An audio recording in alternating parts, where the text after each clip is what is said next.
Picture this, it's 1566, in the French city of Laon. A teenage girl suddenly becomes the absolute center of a religious and political firestorm. Her name was Nicola Aubrey, and her very public exorcism would turn into this massive spectacle of faith, fear, and power. It's a deeply perplexing historical case, and we're about to open the file. And that was it. That's the alleged declaration from whatever was supposedly possessing Nicola. With just those few words, a private, personal crisis was instantly turned into a public weapon.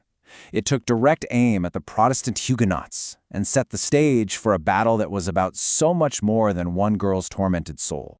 So, to really get what happened here, we're going to follow the evidence. We'll start with Nicola herself. Then we'll zoom out to see the explosive world of 16th century France that she lived in. We'll look at the absolute spectacle her exorcism became, see how both sides weaponized it. And then we'll try to unpack the competing explanations for what was really going on. And finally, we'll ask, why does this story still echo today? All right, so our investigation doesn't actually start in the Grand Cathedral of Laon. It begins a year earlier, in November 1565, in a small town called Vervins, where a young woman's strange illness first started to appear. You know, at first, this really just seems like a family tragedy. We have Nicola, just a teenager, who suddenly stops eating. She starts claiming she's being visited by the ghost of her grandfather. But pretty quickly, that story takes a much darker turn. The ghost is suddenly identified as the demon Beelzebub. At this point, her family is desperate, so they turn to the church and bring in a local priest. A private illness was about to become a very, very public affair. Now, to truly grasp why this case absolutely exploded, we have to understand the world it landed in. Because 16th century France, well, it was a powder keg of religious hatred just waiting for a spark. For decades, these tensions had been building. By the 1560s, France was deep in a brutal civil war between Catholics and Protestants, who were known as Huguenots. There was this fragile peace treaty in 1563, but it really did almost nothing to calm things down. So when Nicola Aubrey's possession case comes along in 1566, it doesn't happen in a vacuum. No, it lands right in the middle of this incredibly volatile situation. And at the very heart of this war was a huge theological fight over one specific thing, the Eucharist. For Catholics, the communion wafer was the literal body of Christ, a sacred, powerful miracle. But for the Huguenots, it was just a symbolic act. They believed that treating the wafer as divine was a form of idolatry. This one single issue, it's going to become the central battlefield of Nicola's exorcism. So the Bishop of Laon, a man named Jean de Bourges, he sees what's happening and, well, he understands the potential power of this case. He has Nicola brought to his cathedral, and there, the private rite of exorcism is transformed into this unbelievable public drama. And the stories that come out of this are just incredible. I mean, they read like a textbook case of demonic possession. The Catholic accounts, which, by the way, are the only ones that survive, they detail this whole list of supernatural feats. Nicola supposedly spoke languages she'd never learned, she had the strength of 16 men, and she would even reveal the secret sins of people in the crowd. These stories were meticulously recorded to leave absolutely no doubt that a real spiritual war was taking place. And this battle had a huge audience. They literally built scaffolding inside the cathedral just to fit all the people. Over 2 months, an estimated 150,000 people. Everybody from peasants to scholars and even representatives of the Pope might have witnessed these events. Make no mistake, this was the biggest show in France. And right here, this is the real crux of the whole affair. The entity speaking through Nicola didn't just scream and thrash around. No, it preached. It delivered entire sermons denouncing the Huguenots. And most importantly, it confirmed the Catholic doctrine of the real presence in the Eucharist, even claiming to be tormented by the consecrated host. How convenient is that? So you have a demon on a public stage supposedly validating Catholic doctrine. What happens next? Well, the event immediately becomes a powerful weapon in the religious wars. Both sides seize the narrative and launch a full-on propaganda campaign.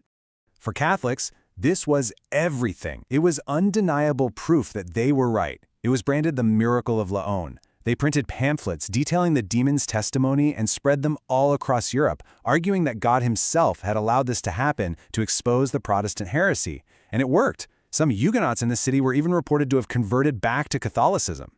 But the Protestants? Oh, they were not buying it for a second. They saw it as a dangerous and deliberate fraud. Their leader, the Prince of Condé, called it a popish cheat, basically a stage play designed to stir up hatred against them and justify violence. In fact, after the exorcism was over, he had Nicola arrested and thrown in prison until the king himself had to step in and order her release. So what on earth really happened? Was it a divine miracle, a carefully staged political hoax, or maybe something else entirely? To even begin to figure that out, we have to look at this case through a few different lenses, and we have to remember that the sources we have are, well, they're far from perfect. Okay, so you can basically break down the explanations into three camps.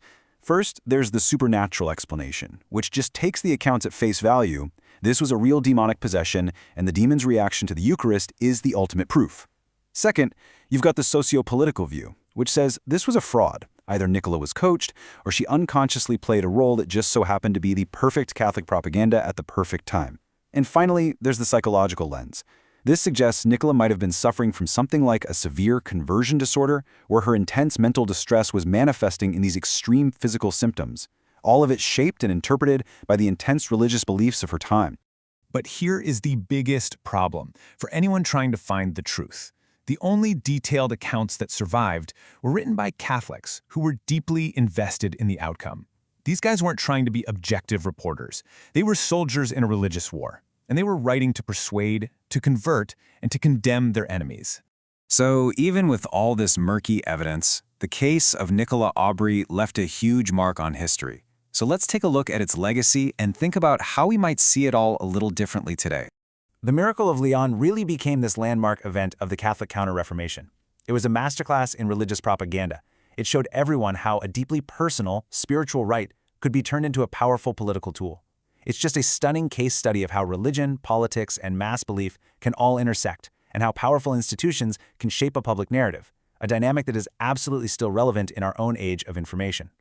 And this brings us to a pretty dramatic contrast. In 1566, Nicola's crisis was managed by a bishop, in public, in a cathedral packed with thousands of people. Today, a teenager showing those same symptoms would be handled privately by doctors and psychiatric professionals. The whole situation would be framed as a medical crisis, not a theological war. So in the end, the case leaves us with this really compelling question. What was Nicola Aubrey's ordeal? Was it a supernatural fact, a performance born out of faith and political strategy?